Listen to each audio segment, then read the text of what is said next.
Hola, mi nombre es Giovanna Sánchez González. Soy estudiante de la licenciatura en Nutrición Aplicada de la UNADEM. El día de hoy voy a exponer referente a la obesidad. Como introducción tengo que decir que la obesidad es una enfermedad multifactorial, la cual se caracteriza por la acumulación excesiva de grasa. Esta enfermedad es muy importante a tratarla dentro de la nutrición, ya que ésta tiene como principal factor de riesgo el consumo inadecuado de alimentos. Esta enfermedad también va a generar lo que son la presencia de otras enfermedades crónico-degenerativas que, si no son atendidas a tiempo, pueden provocar la muerte. Esta enfermedad es muy importante ya que se presenta a nivel mundial y en lo que es nuestro país. A nivel mundial, en el año 2016, más de 1.900 millones de adultos de 18 años o más tenían sobrepeso, de los cuales más de 650 millones eran obesos. 340 millones de niños y adolescentes de 5 a 19 años presentaban sobrepeso u obesidad, y 41 millones de niños menores de 5 años tenían sobrepeso o eran obesos. Según el Atlas Mundial de Obesidad, publicado el 4 de marzo del 2022, menciona que para el año 2030 más de 1.000 millones de personas en todo el mundo vivirán con obesidad.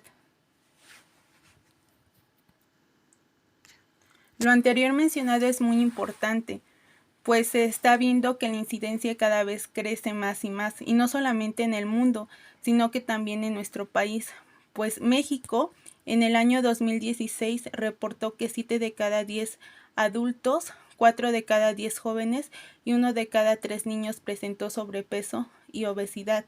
En total, el 73% de la población de México presentaba obesidad. Hoy en día, el 77% de personas mayores de 20 años presenta obesidad, y en la actualidad uno de cada 4 mexicanos son obesos. Esto es lo que afirma el IMSS en este año del 2022. Pero, ¿cómo es que se genera la obesidad? Es muy importante mencionar las causas de cómo se genera, es decir, la etiología de la obesidad. Es importante mencionar que hay un desequilibrio entre la ingesta de energía y el gasto de energía, pues dentro de lo que es la obesidad hay una disminución en lo que es el gasto de energía, al contrario de la ingesta de energía. Y esto porque generalmente se va a dar por lo que es el sedentarismo y el consumo de alimentos excesivo. Pero para que se den estas dos principales causas, intervienen lo que son factores biológicos, factores sociales y factores psicológicos. En los factores biológicos está la genética, el proceso de envejecimiento y la presencia de enfermedades. Estos factores no se pueden cambiar, pues un ejemplo de ello es que las personas que tienden mayor riesgo a generar obesidad son aquellos que tienen padres obesos o abuelos obesos. En el proceso de envejecimiento es aquel en el cual las personas ya adultos mayores disminuyen el metabolismo de lo que es las grasas, lo cual conlleva al sobrepeso y presencia de enfermedades. Un ejemplo de ello es el hipotiroidismo, el cual genera el sobrepeso en las personas. Dentro de los factores sociales tenemos el trabajo, pues se ha visto que las jornadas largas de trabajo conllevan a lo que es una inadecuada alimentación que genera un sobrepeso. También tenemos los pasatiempos, ejemplo, las personas que tienden a ver mucho la televisión o estar jugando videojuegos, también tienden a realizar poco ejercicio, los lleva al sedentarismo y esto también genera la obesidad. También el estatus económico, pues las personas que tienen bajos recursos económicos no pueden comprar sus alimentos, por lo tanto pues consumen alimentos altos en calorías, lo cual genera sobrepeso. Igual los hábitos familiares, pues las personas que que tienden a hacer sus alimentos con muchas grasas o a no convivir en familia, también generan lo que es sobrepeso. Eso también va relacionado con la cultura y costumbres. De igual manera, la publicidad interviene en la presencia en el desarrollo y presencia de obesidad por las personas que ven mucho lo que son comerciales que contienen publicidad engañosa, compran lo que son productos alimenticios que son altos en kilocalorías, lo cual genera la obesidad.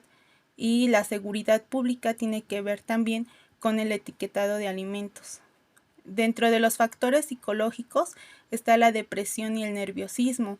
Por las personas que sufren de estos dos trastornos, pueden generar lo que es el consumo excesivo de alimentos, que también conllevan al sobrepeso y posteriormente a la obesidad. Ahora es importante hablar de la fisiopatología de la obesidad, pues de acuerdo a lo que mencioné anteriormente en lo que fue la etiología, ahora vamos a hablar cómo estos factores de riesgo van a intervenir en lo que es la fisiopatología de la obesidad. Pues la obesidad se va a dar, como ya lo habíamos mencionado anteriormente, por un desequilibrio en el consumo y en el gasto de energía. En la obesidad va a participar lo que es el sistema digestivo, el sistema nervioso y la célula principal, que es el adipocito. El adipocito va a tener diferentes funciones, dentro de las que se enmarca el almacenamiento de energía, la liberación de energía y la función endocrino-metabólica. Esta función es muy importante, ya que va a permitir lo que es la secreción del factor de necrosis tumoral, la secreción de la proteína C reactiva, la secreción del factor Paul Willebrand y la secreción de la molécula de adhesión celular. Cada uno de estos van a intervenir en diferentes procesos del organismo humano. Por ejemplo, el factor de necrosis tumoral interviene en lo que es el sistema inmunológico. La proteína C reactiva va a intervenir en lo que es la inflamación, pues se dice que la obesidad lleva a procesos inflamatorios. Cabe mencionar que también una de las funciones endocrinometabólica es la secreción de angiotensinógeno. Este va a controlar lo que es la presión arterial. Por lo tanto, cuando hay obesidad, por eso se genera un aumento de la presión arterial, generando hipertensión. Otra función muy importante es la secreción de la leptina. Esta leptina es muy importante en lo que es el desarrollo de la obesidad, pues el aumento de la secreción de esta va a alterar la secreción del neuropéptido Y, el cual es importante para generar la saciedad de la persona y que no conlleve a que consuma muchos alimentos. También va a haber lo que es la secreción de adinopectina. Esta también es importante porque interviene también en lo que es el mecanismo de hambre-saciedad. Por lo tanto, cuando hay un aumento de la secreción de leptina y alteración en el neuropéptido y la secreción de adinopectina, va a haber un aumento de triglicéridos, disminución de colesterol HDL, elevación de la presión arterial y elevación de glucosa en ayunas, lo cual son manifestaciones de lo que es la obesidad, que más adelante pueden conllevar al desarrollo de obesidad, aparte de ella al desarrollo de lo que es la diabetes, la hipertensión, enfermedades cardiovasculares. Bueno, cabe mencionar que en la fisiopatología de la obesidad va a haber alteraciones del sistema nervioso central y el sistema nervioso periférico, y esto es debido a que en el desarrollo de la obesidad va a haber un proceso inflamatorio en la región del núcleo caudado y del hipotálamo. Esto va a generar una alteración en lo que es la homeostasis celular, va a haber daño mitocondrial y va a haber alteración de las señales periféricas, tanto a lo que es a corto y largo plazo de los mecanismos de hambre y saciedad. Cabe mencionar que las alteraciones a corto plazo tienen que ver lo que es la grelina. La grelina, esta se va a manifestar cuando haya un vaciamiento gástrico. Cuando hay un vaciamiento gástrico, lo que va a hacer esta hormona es que se va a transportar a través del torrente sanguíneo para llegar al cerebro. Y entonces cuando llega a lo que es el hipotálamo, va a activar las neuronas del hambre y va a hacer que la persona pues genere lo que es el hambre y tenga ganas de comer. Esto va a generar un aumento del apetito. Y al haber un aumento del apetito y una disminución de energía, va a haber un mayor acúmulo de grasa en el organismo. Y entonces se va a dar lo que es la secreción de la leptina, que como ya mencionamos, un aumento de la secreción de la leptina iba a alterar la secreción de neuropéptido y también iba a alterar lo que es la adinopectina, lo cual va a generar que la persona no tenga saciedad, es decir, tenga mucha hambre, consuma muchos alimentos, pero no se sacie. Entonces esto va a generar lo que es el aumento de peso. Y si ese aumento de peso no se controla, que sería el sobrepeso, va a generar más adelante lo que es la obesidad. Ahora, para mencionar todo esto, es importante decir el transporte de lípidos, que va también dentro de la fisiopatología de la obesidad, porque este también se ve alterado. Entonces, cuando la persona consume sus alimentos, ¿qué va a suceder? Estos alimentos o estos lípidos que él llega a consumir van a entrar en el organismo a través de lo que es el aparato digestivo, el aparato digestivo, y de ahí va a pasar a lo que es el intestino delgado. Para eso aquí ya tuvo que metabolizarse y convertirse en kilomicrones. Esos kilomicrones se van a ir a lo que es el torrente sanguíneo por los capilares y va a llegar a lo que es al hígado.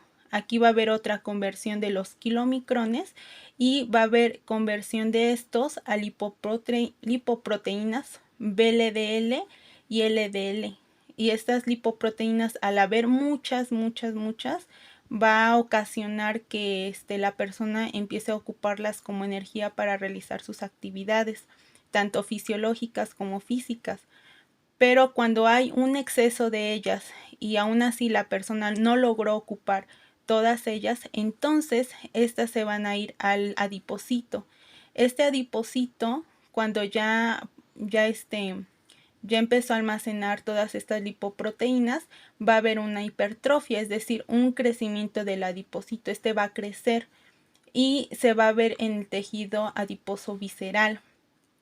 Pero cuando, por ejemplo, ya tiene muchas lipoproteínas, entonces si ya no alcanza más el almacenamiento en el adipocito, entonces se va a dar una hiperplasia, es decir, o un aumento del número de adipocitos, lo cual es importante que nosotros conozcamos, ya que este se va a dar a conocer en el tejido adiposo subcutáneo.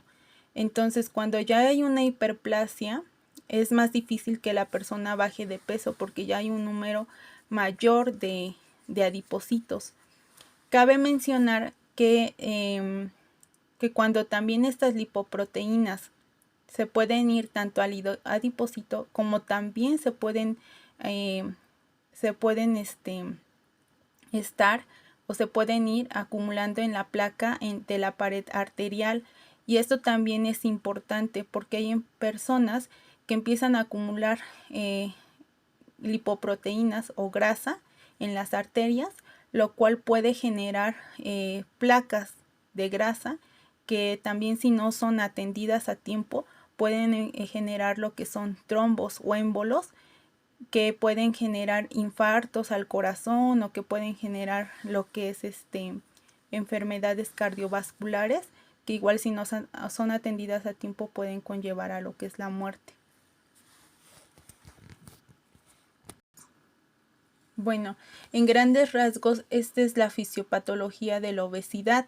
Entonces, como podemos ver, pues sí, hay un desequilibrio en el consumo y gasto de energía, hay participación del sistema digestivo, del sistema nervioso, intervienen estos dos sistemas, hay alteración, intervienen lo que son hormonas como la leptina, como la adinopectina, la grelina, y pues lógicamente va a generar más que nada alteración en los mecanismos de hambre, saciedad, y pues todo esto va a ocasionar el sobrepeso.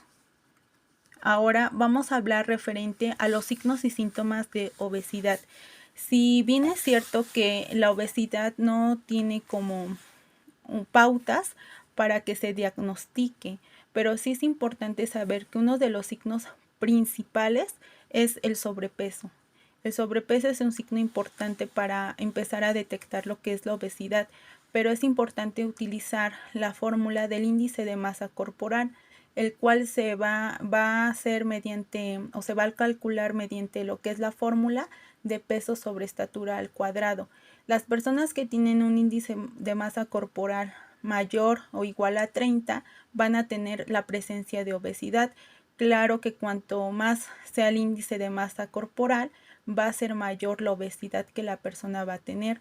Otro signo importantísimo o que se tiene que considerar más que nada para el diagnóstico de la obesidad es el aumento de los niveles de triglicéridos y colesterol, así como el sobrepeso, que ya lo mencionamos anteriormente. Pues como ya dijimos en la fisiopatología, pues va a haber un aumento de estos niveles. También es importante mencionar que dentro de los síntomas de la obesidad, pues primero va a haber lo que es dificultad para respirar. Esto es debido a que la persona presenta el sobrepeso y la acumulación de lo que fue la grasa en el tejido visceral. También va a haber cansancio para que la persona pueda realizar sus actividades. Va a haber también lo que es fatiga y dolor en las rodillas. Esto va a ser porque la persona está cargando su peso. Va a haber reflujo y acidez. Va a haber hinchazón en las piernas por alteración de lo que es el sistema renal. Va a haber dolor, va a haber calambres en las piernas por la alteración del sistema nervioso periférico, y va a haber pérdida también de control para orinar. Cada uno de estos síntomas fueron recabados según el IMSS, pero es importante mencionar también que estos síntomas se van a ir dando de acuerdo a cómo la enfermedad cada vez va siendo más crónica. Ahora, ya hablamos referente a los factores de riesgo que promueven el desarrollo de la obesidad, y eso es de manera general, pero en México estos factores que voy a mencionar a continuación son los que van a promover más la obesidad. Uno de los principales factores es el salario mínimo, ya que más del 80% de las personas que viven en México presentan un salario mínimo, y esto les va a impedir comprar lo que son los alimentos de la canasta básica. Entonces, pues van a comprar alimentos que les causen saciedad, como por ejemplo las gorditas, a ir y comprar alimentos como las verduras, que tal vez les son muy caras y no les alcanza su economía para poder comprarlas. Otro factor de riesgo es la elevación del costo de productos básicos de la canasta. ¿Esto por qué se da? Porque últimamente ha subido el costo de dichos productos hasta más del 50%. Entonces, pues lógicamente las personas mexicanas pues no pueden acceder a la compra de dichos productos. Asimismo, las personas que tienen una mayor prevalencia de obesidad en México son aquellas que tienen condiciones laborales precarias. ¿Y esto a qué se refiere? A que las personas trabajan mucho, tienen jornadas de trabajo muy largas que les impide consumir sus alimentos en horarios establecidos. Sufren mucho de lo que es el atracón alimentario, es decir, no consumen durante un cierto tiempo de horas sus alimentos, y después, al tener mucha hambre, pues comen demasiada comida para saciarse, lo cual pues no se puede metabolizar tan rápido y genera el sobrepeso. También interviene lo que es el ambiente familiar. Esto es debido a los hábitos alimenticios, pues las personas mexicanas, las madres de familia mexicanas, tienden a cocinar mucho con lo que es aceite o comprar carne con mucha grasa, o también a no tener establecidos los horarios de alimentación. Entonces, ese ambiente familiar también conllevan a lo que es la malnutrición, la mala alimentación y lo que va a generar el sobrepeso y la obesidad.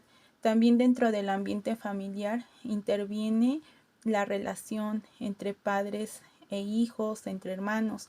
Generalmente en las personas mexicanas no va a haber un buen ambiente familiar, o hay ambientes en los que hay mucha violencia, lo cual genera depresión o nerviosismo que conlleva que consuman muchos alimentos. También otro factor de riesgo es el sistema de salud ineficiente, pues en México el sistema de salud no cubre a toda la población mexicana, no les pueden dar la orientación que ellos necesitan. Por lo tanto, eso también conlleva a la mala información, generando también lo que es el sobrepeso y la obesidad. Bueno, ahora vamos a hablar referente a las consecuencias del padecimiento de obesidad a largo plazo.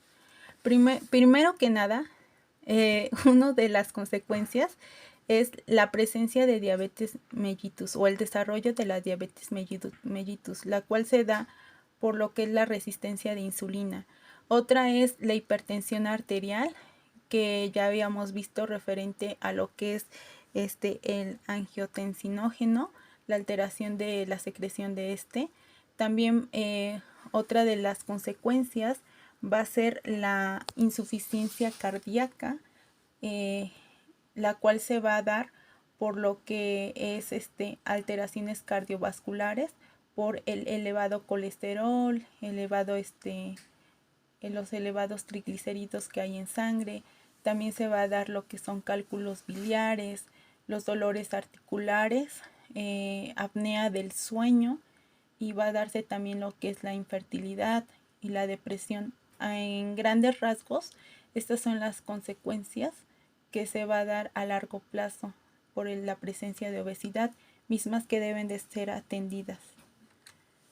Bueno, ahora, como estrategias para prevenir o revertir los factores de riesgo, yo enmarco en dos etapas. Una es en los niños y niñas, y la otra es en los jóvenes, adultos y adultos mayores. En los niños y niñas yo doy como estrategias para prevenir o revertir los factores de riesgo. Sería gestionar desayunadores en escuelas públicas, los cuales serían mediante lo que es el programa DIF. Esto va a permitir que se otorguen despensas y apoyos para que los niños puedan alimentarse de manera adecuada. Otro es prohibir la venta de alimentos chatarra altos en azúcares y harinas, lo cual va a permitir que los niños se alimenten de una mejor manera y tengan una menor consumo de lo que son kilocalorías.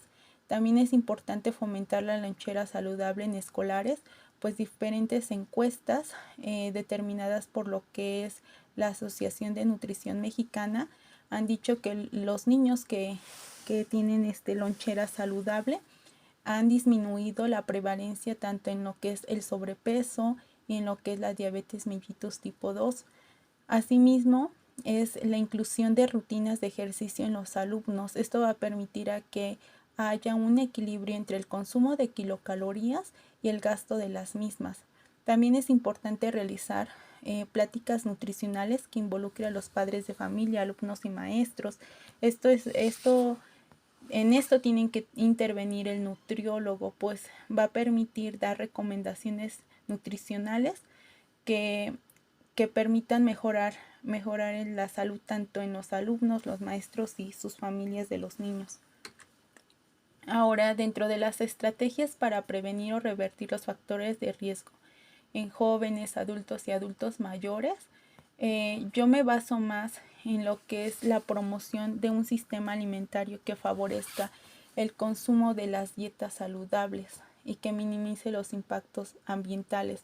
Aquí a lo que yo me refiero es que se generen lo que son diferentes talleres o diferentes proyectos en el cual las personas puedan sembrar sus propios alimentos o puedan realizar sus alimentos de manera que no genere mayores gastos al tratar de comprar alimentos como por ejemplo frutas o verduras en lo que son centros comerciales. Otra estrategia sería incluir y reforzar las intervenciones para la prevención de obesidad en etapas adultas. Aquí es importante el sector salud, donde es importante que participe pues lo que es el nutriólogo, generando lo que son pues pláticas tanto en centros de salud, en escuelas, en empresas donde haya trabajadores, lo cual permite revertir lo que es la obesidad.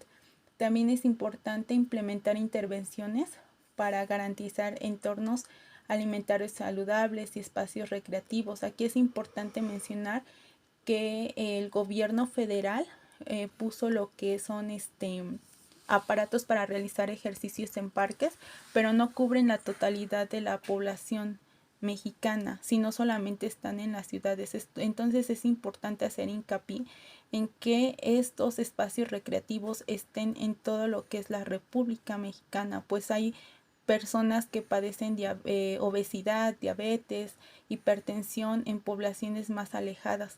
También es importante fortalecer la regulación de la promoción de publicidad y alimentos y bebidas.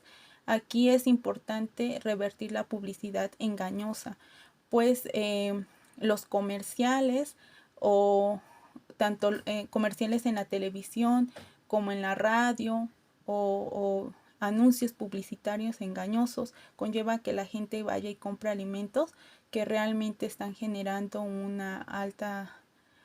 alto consumo de kilocalorías que pueden generar el sobrepeso y obesidad. Otra estrategia es aumentar la detección y mejora de calidad de atención del paciente. Y aquí me voy más a lo que es tanto en su obesidad como en las comorbilidades, es decir, que el paciente sea atendido para que no haya un mayor riesgo de desarrollo de más enfermedades y pues por obviedad alteración en lo que es su salud.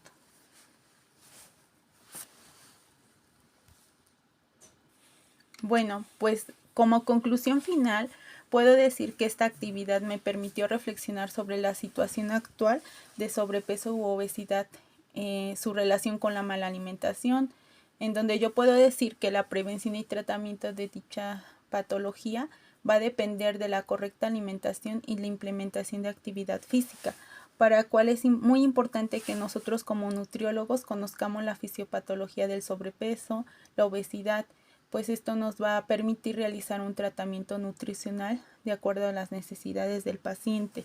Aquí quiero hacer hincapié que para hacer un tratamiento nutricional es importante abordar al paciente desde lo que es una historia clínica en la cual se observen o se determinen los factores de riesgo que nos están conllevando al sobrepeso o la obesidad. Esa historia clínica también nos va a permitir observar lo que son los medicamentos que el paciente está tomando y detectar las enfermedades que el paciente también ya tiene.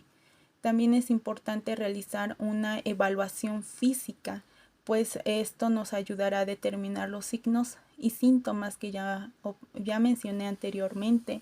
Una evaluación antropométrica, pues me va a permitir también determinar lo que es el índice de masa corporal, que como ya mencionamos anteriormente, permitirá saber el grado de obesidad que la persona tiene, saber lo que son la masa libre de grasa o determinar cuánta grasa tiene el paciente mediante las fórmulas y usando lo que son pliegues subcutáneos.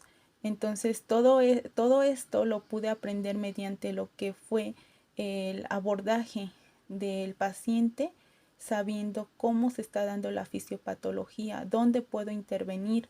Ejemplo de ello es mencionar que para atender a un paciente y que haya un mayor éxito, pues no solamente es detectar lo que son los factores de riesgo, signos y síntomas, sino que también es muy importante saber que cuando hay una hipertrofia de lo que es la célula adiposa, va a ser más fácil que yo como nutrióloga pueda generar un tratamiento que permita disminuir el sobrepeso del paciente y mejore su estado de salud a cuando ya hay una hiperplasia. También es importante recalcar los estudios bioquímicos que el paciente se tiene que realizar para saber la gravedad que el paciente presenta, y así todo esto me va a ayudar a realizar un buen tratamiento nutricional. Bueno, pues esto es todo lo que yo puedo compartir referente a la obesidad, y estas son mis referencias bibliográficas. Espero que haya sido claro y pues muchas gracias.